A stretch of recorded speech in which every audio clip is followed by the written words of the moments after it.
Oke, assalamualaikum warahmatullahi wabarakatuh. Selamat datang di Mr. Wido Erlangga Channel. Di sini kita akan membahas secara cepat, mudah dalam memahami materi geografi. Untuk itu sebelum lanjut jangan lupa tekan tombol subscribe dan aktifkan lonceng notifikasinya karena itu gratis. Dan selamat belajar semuanya dan have fun.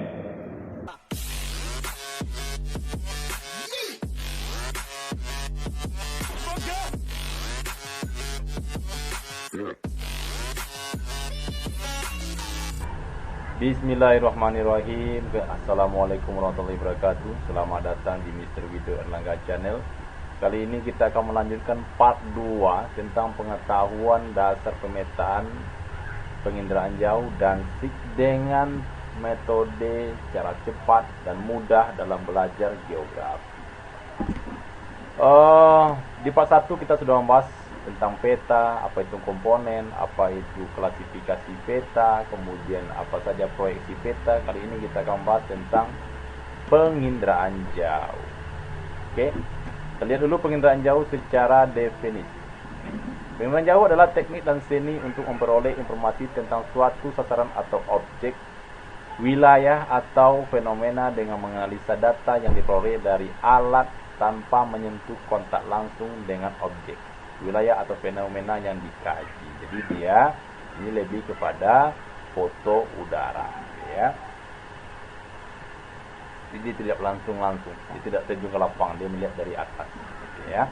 Itu maksud dari penginderaan jauh. Dan ini merupakan teknik dan seni untuk memperoleh informasi. Inilah secara definisi apa itu penginderaan jauh. Jadi dia memang tidak menyentuh objeknya karena dia dari jauh, ya. Kita lihat aja komponen dari penginderaan jauh. Nah, ini komponennya apa? Semuanya ada 8 komponen. Ada pertama itu sumber tenaga. Sumber tenaganya ada 2, sumber tenaga alami dan sumber tenaga buatan. Ya, kalau alami itu matahari, kalau buatan itu menggunakan sensor. Kemudian ada atmosfer, ya. Karena ini berlangsungnya di atmosfer. Jadi ini objeknya, ini sumber tenaga, wilayahnya atmosfer. Tidak mungkin di wilayah astenosfer, ya, pasti otomatis di atmosfer karena itu melihat objeknya. Kemudian pantulannya ini akan ditangkap oleh sensor.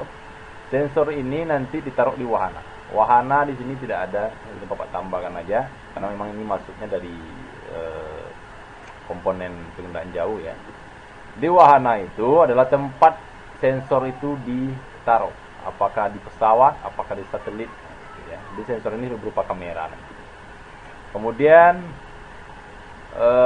ada citra. Nah, ini adalah fotonya nanti, yang ini hasilnya. Kemudian perolehan data.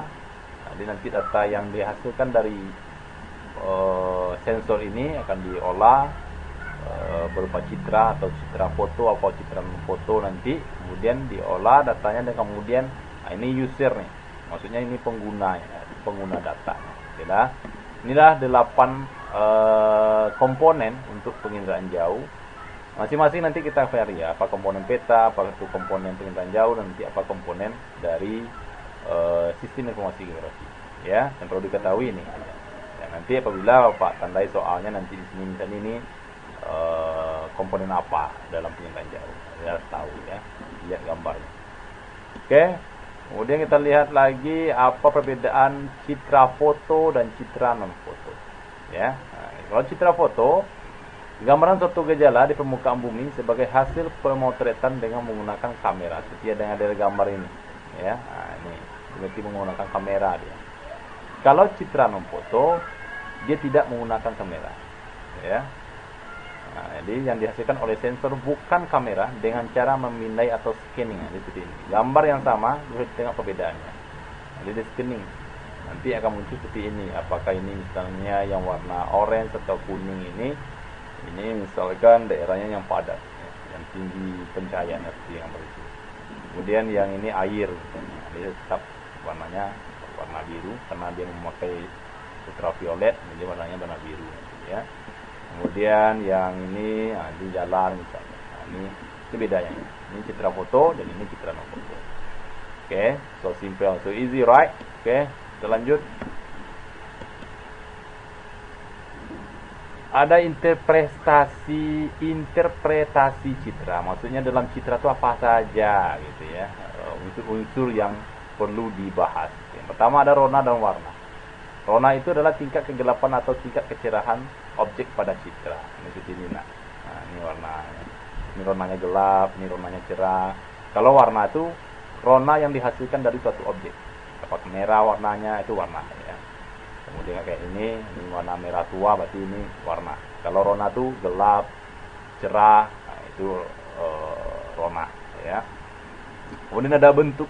Nah, merupakan variabel kualitatif yang memberikan konfigurasi atau kerangka suatu objek. Ini misalnya di mana gitu ya. Kita lihat di sini objek ini apa. Oh, ini stadion misalnya gitu ya. Ini daerah perkotaan, ini situ pantai, nanti situ-situnya. Kemudian ada ukuran.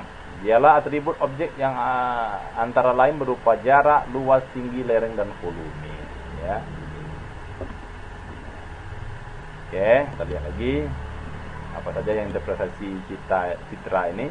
Ada pola, tinggi, dan bayangan kelompok ke dalam tingkat kerumitan tersier. Ini polanya apa ini? Memanjang misalnya. Oh, ini polanya memanjang. Ini polanya mengelompok. Ini polanya tersebar, gitu ya. Sama dengan konsep, ya, sama dengan konsep esensial geografi, seperti itu. Oke, kemudian ada bayangan, ya, yang bersifat menyembunyikan detail atau objek yang berada di daerah gelap. Seperti ini, berarti kalau ada bayangannya, berarti ini gedung ini tinggi. Menunjukkan gedung ini, berarti ini gedungnya lebih tinggi, gitu ya, karena ada efek bayangannya, gitu. Nah, gitu ya. Kemudian ada situs. Sama dengan asosiasi, situs dikelompokkan ke dalam kerumitan yang lebih tinggi. Ini situsnya apa sih? Ini lokasinya di mana? Itu situs maksudnya. Oh, ini misalkan ini kayaknya sungai nih Pak. Nah, berarti atau jalan ini ke sungai ini. Nah, itu kita lihat ya. Nah, berarti kalau situsnya di sungai berarti pola pemukimannya biasanya bentuk memanjang misalnya. Gitu ya.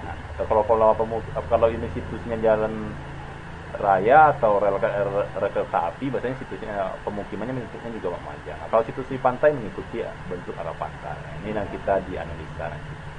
Oke. Kemudian apa manfaat dari penginderaan jauh ya?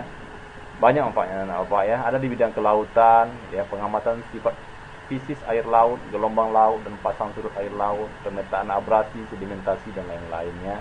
Kemudian untuk bidang hidrologi, pemetaan daerah aliran sungai, mana sungai yang mengalami erosi yang sangat parah, mana yang ini gitu ya. Kemudian ada studi sedimentasi sungai dan lain-lain, di mana terdapat delta, apa faktor utamanya itu yang dikaji dalam penginderaan jauh. Bidang klimatologi atau iklim, pengamatan iklim, analisa cuaca dan iklim. Inilah yang selalu up to date setiap harinya.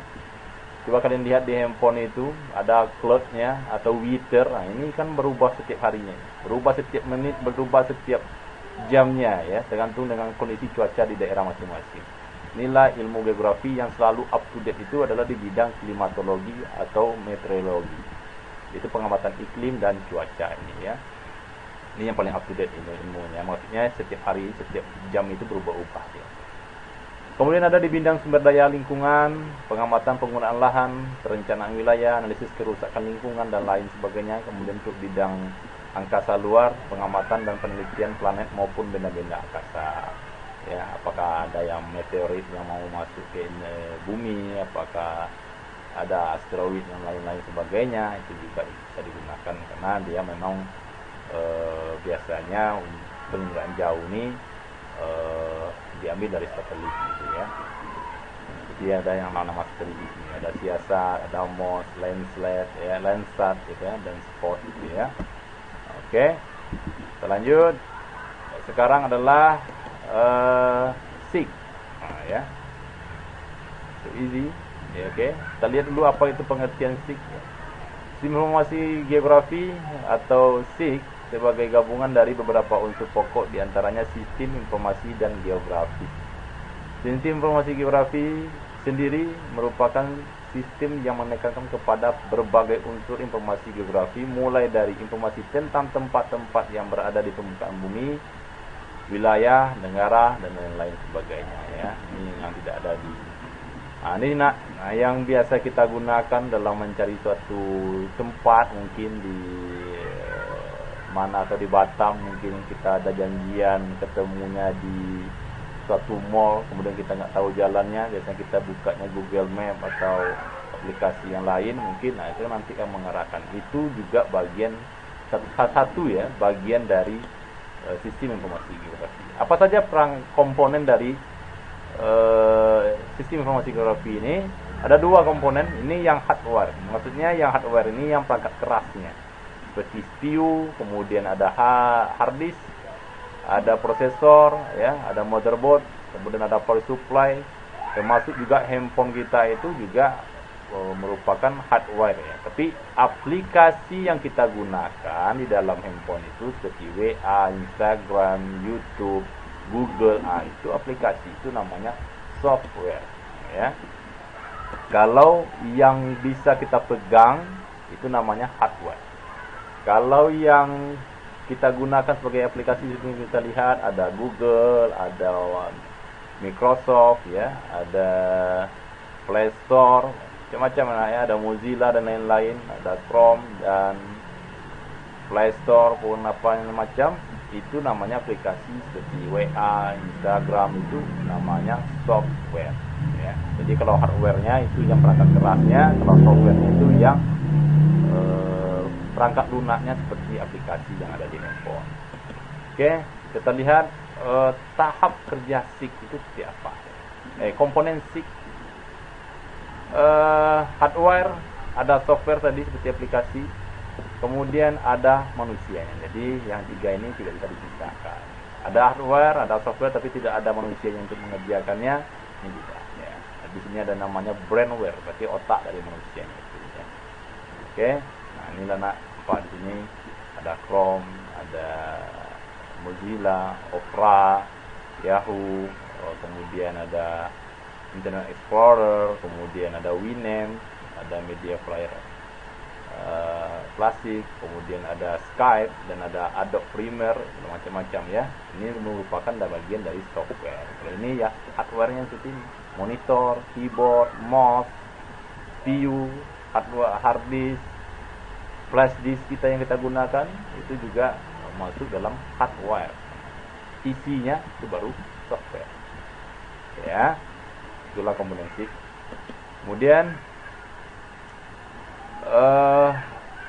data. Ya.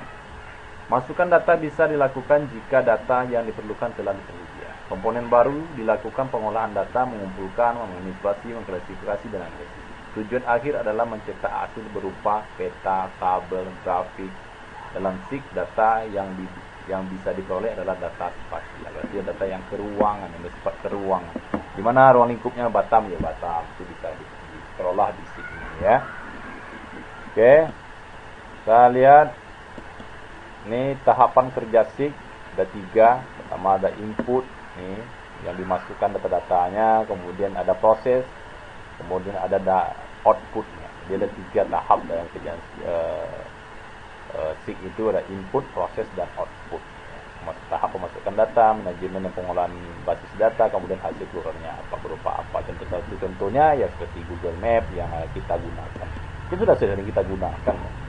Ya, tapi yang namanya buatan manusia tentu ada kekurangan gitu ya. Masih belum sempurna. Inilah ada memanfaat SIG secara keseluruhan. Intinya kalian harus tahu permintaan jauh itu rupanya untuk memotong data. Kalau SIG itu berarti ada informasi yang dimuat. Contohnya yang gambar di samping ini ya. Ini yang terjadi baru-baru ini adalah eksplosif dari Gunung Semeru. Nah, ini dampaknya yang mana ada wilayah-wilayah yang terdampak ini ya. Kalau ada peta ini kalian lihat di berita-berita yang kalian tonton, berarti itu dia sudah menggunakan sistem informasi geografi ya. Dengan SIG kita akan dimudahkan dalam melihat fenomena kebumian dengan perspektif yang lebih baik. SIG mampu mengakomodasi penyimpanan, pemrosesan, dan penayangan data spasial, digital, bahkan integrasi data yang beragam. Mulai dari citra satelit, foto udara, peta, bahkan data statistik. Dengan tersedianya komputer dengan kecepatan dan kapasitas ruang penyimpanan besar seperti saat ini, SIG akan mampu memproses data dengan cepat dan akurat dan menampilkannya. SIG juga mengakomodasi dinamika data, pemutahiran data yang akan menjadi lebih mudah. Jadi dalam SIG ini sesuatu yang kita kerjakan dulu yang sulit, yang butuh waktu lama, mungkin dengan ada majunya teknologi sekarang itulah akan menjadi mudah kalau kita kerjakan dengan SIG ini. Kalau anak-anak bapak berbakat di sini nanti bisa bekerja di bagian ya seperti dengan Google, bisa bekerja dengan Google ya untuk pemetaan satu wilayah, kemudian bagian BMKG, BNPB, semua macam itu bisa ya. Artinya ya ini nanti ini merupakan juga bagian fisik dari geografi sebenarnya ya. Oke lah, itu anak Bapak untuk mengakhiri part 2 dalam materi pengetahuan dasar pemetaan, kemudian pengendalian jauh dan sistem informasi geografi. Apabila ada pertanyaan jangan lupa diisi di kolom komentar. Kalau tidak paham melihat video ini sekali, nonton berkali-kali gitu ya. Dan saksikan terus video-video berikutnya di Mr. Widow Erlangga Channel, dan juga jangan lupa di subscribe. Apabila bermanfaat video ini, jangan lupa di share ke teman-teman yang lain agar dapat juga manfaatnya bagi kalian semua. Ketemu lagi di video-video berikutnya. Pak Sudai dengan Assalamualaikum warahmatullahi wabarakatuh, dan sampai ketemu lagi. See you.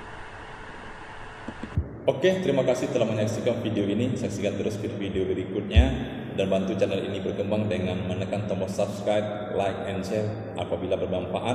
Sampai ketemu di video-video berikutnya. Saya ucapkan Assalamualaikum warahmatullahi wabarakatuh.